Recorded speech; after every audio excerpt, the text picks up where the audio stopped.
Welcome to Killer Women with your host, best-selling author Danielle Girard. And now, Danielle's next killer woman. Hello, and welcome to the Killer Women podcast, a proud member of the Authors on the Air global network with more than 4 million listeners. I am your host, suspense author Danielle Girard, and my guest today is Nicole Baart. Nicole is the author of 11 novels, including Everything We Didn't Say, an October 2021 Book of the Month Club selection and Amazon editor's pick, and The Long Way Back. Best known for her race to the finish family dramas, People says, Baart is also the co-founder of a nonprofit and the mother of 5. Ooh. She lives in Iowa with her family. Welcome, Nicole. Thank you so much, Danielle. It's so great to be here. So Nicole's also my sister's name, so I love that name. It's another really good French name. That's we were all given French names. Although we're Danielle is my sister's name. That's crazy. Oh my gosh, that is so crazy. Oh, I love it. Danielle's and Nicole. I'll have to tell my sister. Anyway, before we start, I have so many questions for you about your process and your experience and all that wonderful stuff. But first, would you please tell our listeners about The Long Way Back, which I loved so much I blurbed. I got a chance to look at this early, it's so fun. So please tell us about the story. Thank you. It's the story about a mother and daughter Instagrammer duo. They're influencers who travel the country in their vintage Airstream trailer. And after 2.5 years on the road, they decide to settle down on the North Shore of Lake Superior, just north of Duluth a little ways.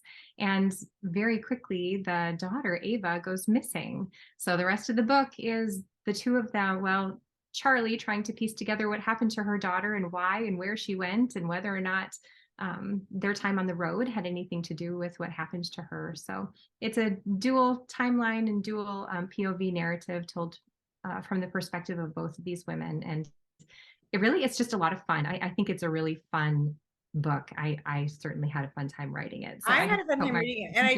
And as a mother of a daughter, I have a son and a daughter, but as a mother of a daughter, I felt like I really resonated with the way the two women interacted. It's that awkward moment where your child is kind of an adult, so you're trying to give her a little more freedom, and yet they're still a child, so you can't give them that much freedom, and they're pushing for more, and it's all so true and real. So do you happen to remember the inspiration for the story? Can you tell us where the seed came from? I do. It was kind of a perfect storm. 3 things happened almost at once. So 2020, the spring of 2020, everybody knows what happens then, and the COVID, obviously. And we were stuck at home, and I just started to become really aware of how interconnected we were online, and our whole lives went online. Obviously, everybody knows that. And I was seeing myself and my family and my friends start to be influenced by things that they probably would have never paid attention to before because they were too busy living their real lives out in the real world. So that was the first thing. The second thing was my daughter turned 13. And in our family, when you turn 13 years old, you get a telephone for the first time. It's pretty stripped down. They get to call, text. I think we let them have one game and some music, but that's it. And for some reason, even though she is my 4th child, so we had gone through this with 3 kids before, I panicked at the thought of giving my daughter a phone. And I had to really dig deep in that and try to figure out why it was giving me so much anxiety, and came to the conclusion that we're shaped by our phones. I mean, obviously, again, this is something everybody knows, but thinking about her with social media and worrying about how that would impact her and her self-esteem and the way that she viewed herself was really weighty for me. So that was on my mind. And then the third thing that happened is our family went to Duluth that summer. We needed some time away.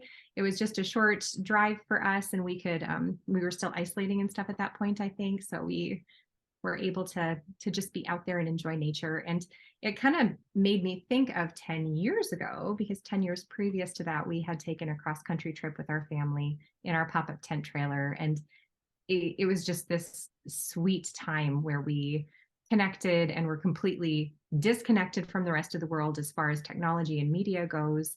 And yeah, so kind of all 3 of those things together were happening at the same time. And they made perfect sense in my mind. The 3 of them were so interconnected, I couldn't pull them apart. And really, those are the 3 things that created this book. Yeah, and it is interesting. I mean, as if I know because you have, your children are now older than they were 10 years ago, obviously.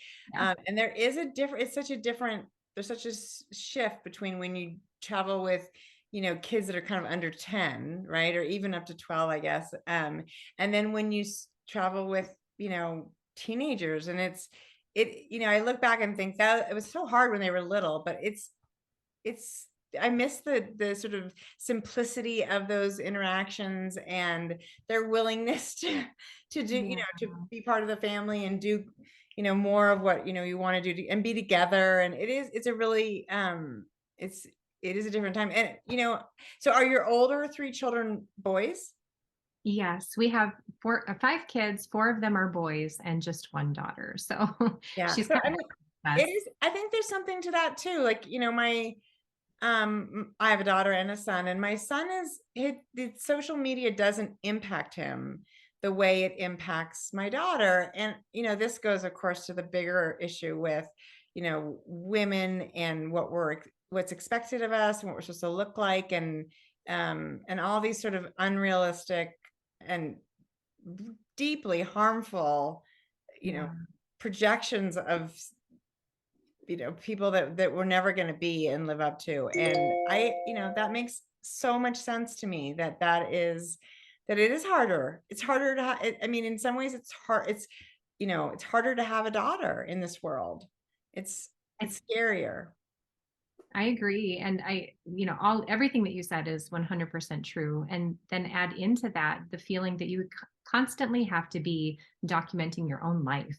That you can't even be in the moment because you have to pause and take a picture and pose it just right and then make sure that you caption it just so and hope for all these people to like it and comment and share it. And it's exhausting. These poor kids. We I didn't know. have to do that when we were growing up, right? And this is No, thank reality. God. I mean, and not only that, but there's, I know for my daughter, especially in high school, there's this sense of all these people are doing something and I'm not included. And I can see Yeah. it in real time happening. And that is, even if it's inadvertently that they're excluded, it feels so hurtful. It's really, I mean, it's an absolute catch-22. Technology can be incredibly wonderful and it can be super, super awfully isolating. So, yeah, so I appreciate that you wait till 13. I think a lot of parents don't do that. I got lucky enough that there was nothing even available to the kids until they were about 13. So I got kind of, lucky. But what do we do about this? They're completely ostracized if they don't have, social media, and yet giving it to them is damaging too. Right. We would never hand our kids the keys to a car without them going through all of the training of how to use this thing and how it can impact you, how it could potentially harm you or even kill you. And Right. yet we hand them a computer in their hands that can destroy them emotionally, socially, academically. My husband is the chief of staff at a university, and he sees every day kids who are so addicted to their phones that they don't have the time to do the homework that they're supposed to be doing, and they're not showing up for their classes because they're playing games instead. And yeah, I think that I really do believe that there's going to be a cultural shift at some point where psychologists and academics and people who are paying attention to this are going to say we really need to make some changes and be aware of what we're doing with social media Yeah, and yeah, with I hope phones in so. general.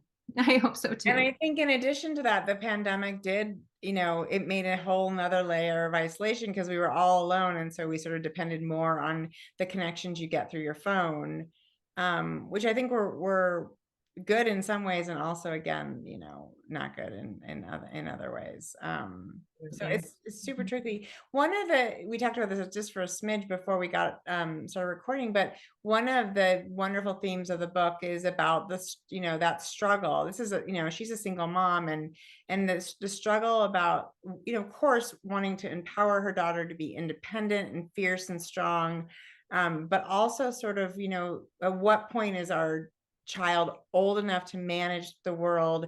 How much do we have to sort of protect them still? And there's that, of course, push pull, right? The kid wants more, freedom, the mother's, wants less freedom. I mean, there's all of those things. And I think, your books are often, they're referred to as, thrillers around family drama. So what about that sort of, what about those things interest you? Obviously, you have a really big family. So, Yeah.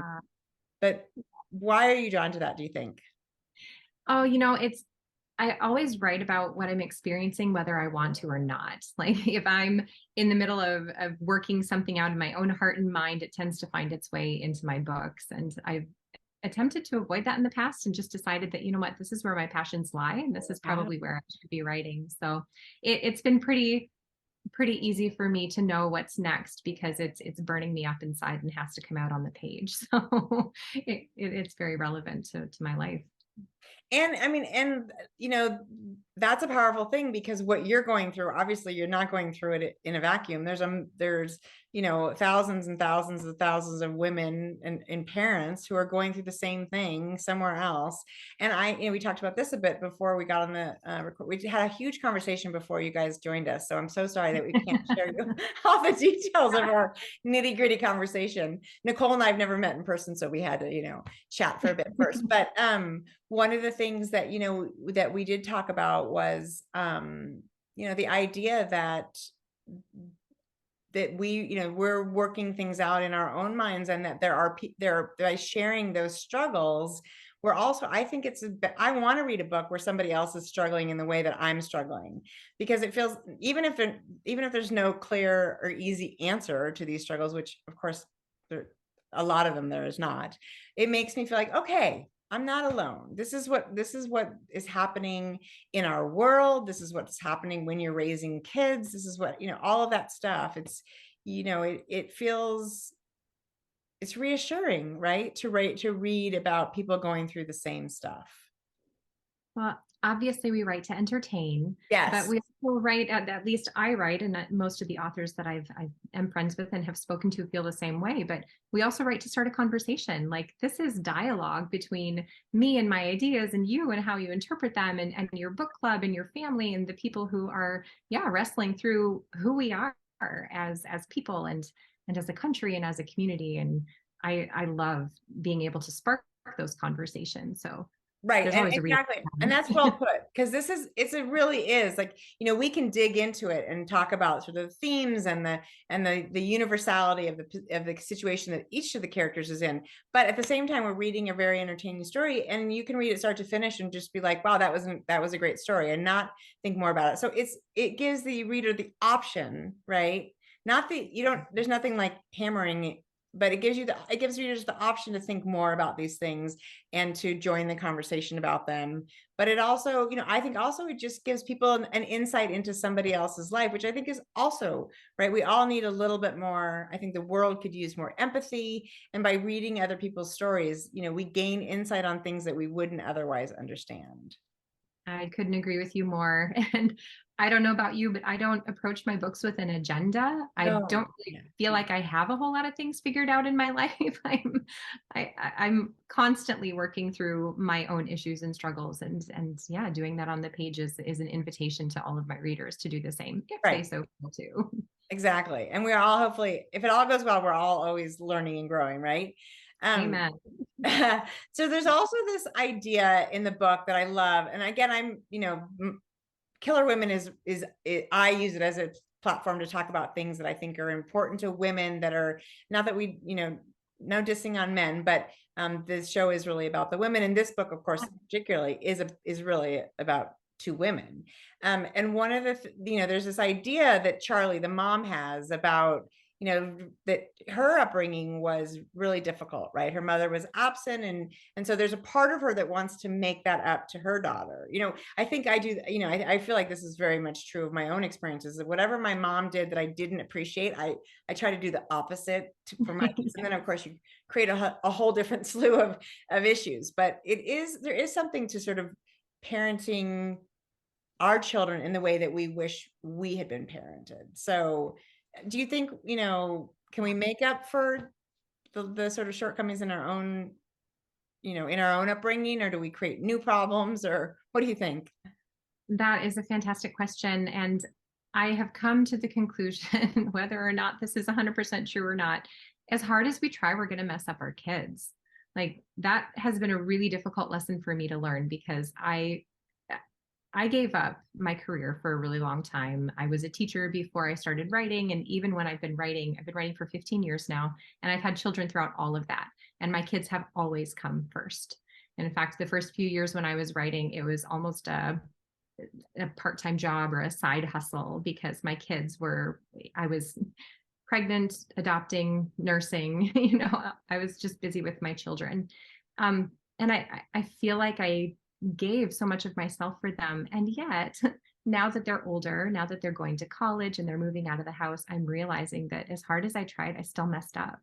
And they still have hurts from their childhood. We're not perfect, and we live in incredibly broken world, and we're all just doing our best. But is it good enough? Is it ever good enough? I'm afraid that we might feel like it's not, but I hope that someday my kids turn around and say, my mom loved us very much and she did her very best. Yeah, Even I mean, just knowing you for a few minutes, I believe that they will. And I do think there's also, the thing that I feel like our generation has done that I don't think earlier generations did was sort of this idea that if we just hold them a certain way and protect them this way, then, then they'll all be fine. Everything will be fine. But it turns out like that isn't true, right? Because the world is going to knock them around as well. And so in some ways, I feel like, they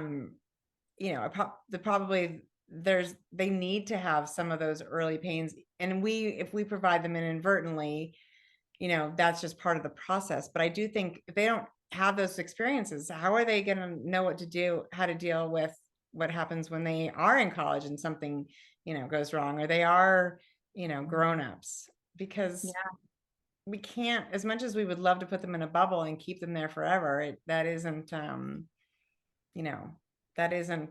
really realistic. Well, and that really ties back to social media for me because I did raise my kids in a social media generation, and I go online and look at Instagram, I look at Facebook, and these people have perfect lives and perfect children who are perfectly dressed and eat delicious, nutritious meals. And everything about them is like something out of a storybook. And I looked at that when my kids were younger and felt so inadequate and so bad at my job. Like here I am failing as a mother because I can't live up to these momfluencers, who are doing it absolutely perfectly. And I hope that the book is also just a way for any moms who might be feeling the weight of I'm a terrible mother, I'm not doing it right, or everything is so perfect online and my life isn't perfect. Right. I hope it's a way for them to realize, no, that's not true. Everything that you see online is smoke and mirrors. Smoke and Yeah. mirrors. That's what I always say. And people, as an author, you have a page, and everybody, I love it when my friends are like, you weren't in that place yesterday. And I'm like, okay, I know it was 2 months ago, but I posted it today. I mean, it's Right. just the way it goes, right? I mean, and I know we're supposed to look perfect, but actually I would encourage people to check out your social media, because I love when you post sort of the really hard, candid stuff about life too, because I think it's empowering for people to read and hear other people's stories and know it's not, I mean, it's not all, of course, it's not as beautiful as it looks. And that's why I kind of like Scary Mommy if you ever, Yes. I do know them. because those are the ones that make me think, okay, I'm doing as well as anybody. It's going to be okay. Yeah. So tell us a little bit about your process. Like, your 11 books, has it changed over the course of, I mean, obviously a lot has changed, I'm sure, over the course of that, but are you a plotter, a pantser? How do you, how do you do it? Well, it has definitely changed from the beginning. I was very much a pantser when I started writing, but I was writing contemporary books, maybe with like a touch of, I don't hesitate to say romance because my books are definitely not in that category, but they were softer contemporary books and I didn't really need to plot. Well, now that I'm writing domestic suspense, I need to plot. It takes a lot of time for me to be able to put it all together because writing a mystery is no cakewalk. No. Yeah, you need red herrings and you need to have a twist and it needs to be believable, but not too predictable. And you have to have, characters with mixed motivations and that's incredibly complicated. So it takes me 3 years to write a book.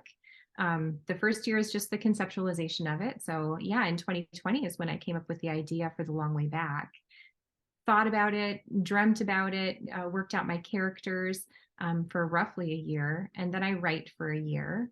And then that last year is the publication process, which is long and complicated, as you know. So Yes, lots of right. editing, and they're putting the cover on, and we're trying to get people excited about it. And yeah, so. Yeah, I mean that is, and I mean the people that are doing it more, more regularly than that, it is a crazy process. And I do think that's probably the right gestation for a book is about 3 years. The idea that we can do it in a year is it puts an inordinate amount of pressure on the writer. And it's not, I mean, I was not publishing a book a year when I had little kids. There's just no way. So I am an empty nester now, Nicole, and I will tell you that it's a really weird shift, but things you have a little more time. So you're not quite there yet, but yeah, I'm it is. kind of looking forward to it. If you'd have Yes, asked years ago, I would have said no way, but it sounds good.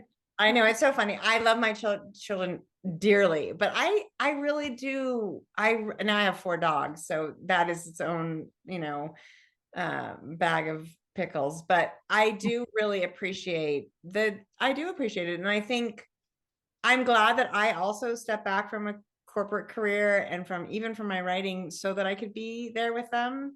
And now that they're off, we did the best we could. And now I'm really enjoying the fact that like, I don't walk upstairs from my office and find like a million dishes in the sink. Right? We seem to be like put in a dishwasher, which is right beside the sink. I'm like, I don't really understand this. So you're applauded. I like that, idea very much. Do you have, when you're in the process, because it's so long, is there somebody that you sort of walk through and talk through?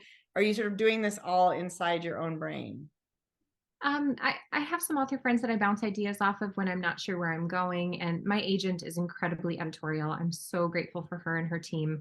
They have gotten down in the weeds with me with really all of my stories and helped me really make them the best that they could possibly be.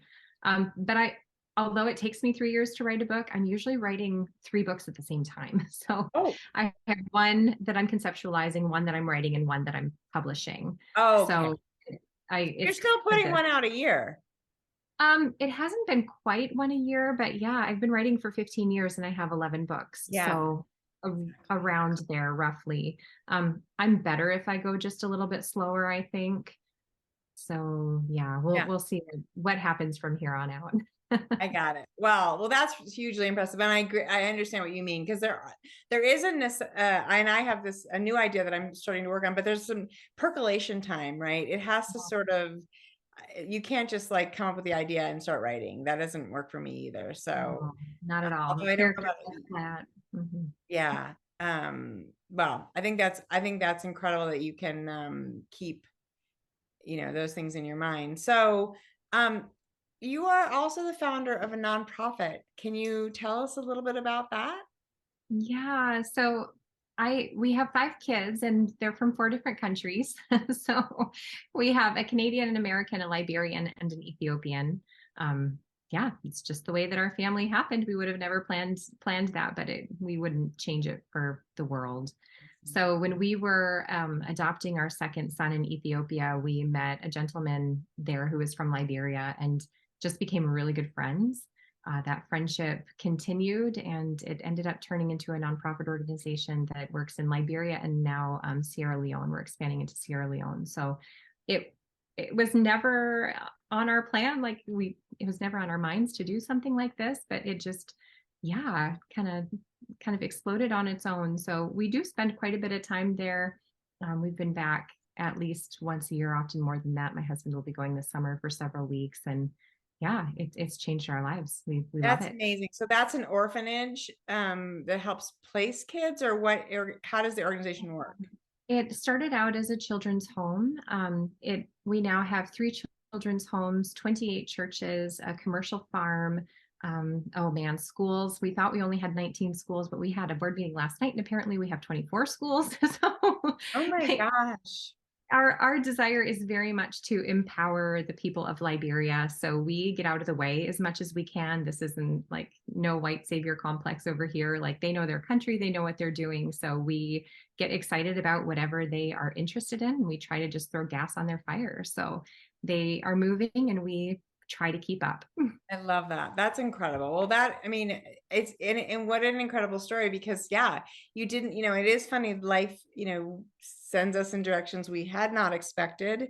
And I mean, what a gift to those kids that that they found a home with you and your family. I mean, that's fabulous. So thank you for sharing that. I am so curious about how you balance your life when you're, with 5 children. I mean, you must have drivers by now, but like, are you a crack of the dawn? Are you writing late at night?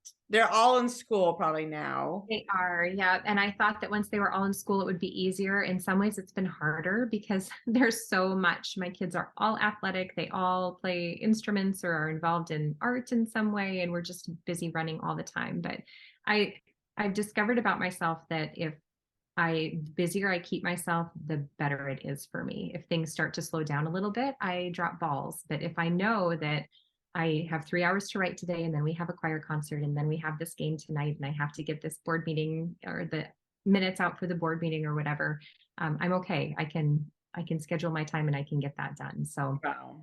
yeah, I mean, I know a little bit about that kind of life and it is, I mean, it's really impressive. I think people don't, and also this isn't just writing the books, right? I mean, this is like, you have to be on interviews, you have to, you do promotion. So there's a lot more to being an author than just like, sitting in your sweatpants and writing the books, which is challenging enough, right? yeah. There's a lot. So I want to hear about the book of the month club because that was how I first discovered you. I bought everything I didn't say. I'm gonna get this wrong. Everything you can say. Yep, you got it. Um, it, I bought that and I think we'd heard of each other maybe, but I didn't know you well. And I read that and loved it. And so, what was that like? That must have been so fun. Oh my goodness, it was so exciting. Yeah, nothing like that had ever happened for my books before. So I was actually at our local swimming pool with my kids, and my oldest is in college, and his girlfriend has been a part of our family for several years now, and she was with me. So I read the email. I started like jumping up and down. I think I might have been crying a little bit, and Yes. she's like, "Oh my gosh, what's wrong? Are you okay?" And you're So like, it's the best. No, that I can imagine. Like that is one of those just super, super exciting moments. And they did a beautiful job. I have it on my shelf. And this is another beautiful cover. I love what they've done here. oh, I do too. Yeah. It's gorgeous. It's so gorgeous. Okay, so can you give us a hint about what's coming next? Yeah. So I write in the Midwest. A lot of my books have taken place in the Midwest, but I also spent several years of my life in British Columbia, Pacific Northwest, I guess, but just over the border on the Canadian side. And I'm going back there for my next book. So I'm super excited. My husband and I love to camp. When we were early in our marriage, we used to spend a lot of time going like bush camping, just driving off into the mountain and finding a place to set up a tent. So I'm going back to that setting with a woman whose husband has left her. So in a very scary situation. So yeah, I'm super excited about it. I love that. That's so exciting. So now tell our listeners, this book comes out, remind me. June 13. Okay, so by the time you are listening to this book is available. You need to grab it right this minute, and we will be doing a giveaway. I already have the giveaway copy, which is super exciting. So don't miss the chance to enter to win that. And in the meantime, Nicole, tell us where we can find you on all the places. So I'm probably most active on Instagram, and it's just Nicole Baart, exactly what my name is. But you can also find me on Facebook and Twitter. From time to time, I put up fun things on Pinterest. I don't know about you when you write, but I like to make boards. So fun, and you share those. I love that. I do share those. That's kind of fun. And sometimes I share Spotify playlists too, because I always have to have a playlist when I write. Oh my gosh, I love that. I'm like a silent person. In fact, I like so much silence that I will be in my silent house and I will put earplugs in. Is that so weird? Yeah, no, I write like that too. I should clarify the playlist is for before I write I to get got me it. Okay, in the right headspace. it's the Yeah, pump you up and get ready. And yeah. then the last thing I want to say, which I thought was so funny, and I think was came up before we got on the call or the live, is that Nicole's sister is named Danielle, and Danielle's sister is named Nicole. So it's almost like we're related. That's all I have to say. Yes, I love it. So good. We're practically sisters. Well, again, congratulations on The Long Way Back. It's a wonderful book. I was so thrilled to get a chance to look at it early, and it's been so fun to chat with you. Thank you, Danielle. Same to you. We need to meet in person. Definitely. We need to get to a conference together. This has been Killer Women with Nicole Baart discussing her upcoming book, The Long Way Back, which is fabulous. Go grab it, and we will see you next time. Bye. Bye.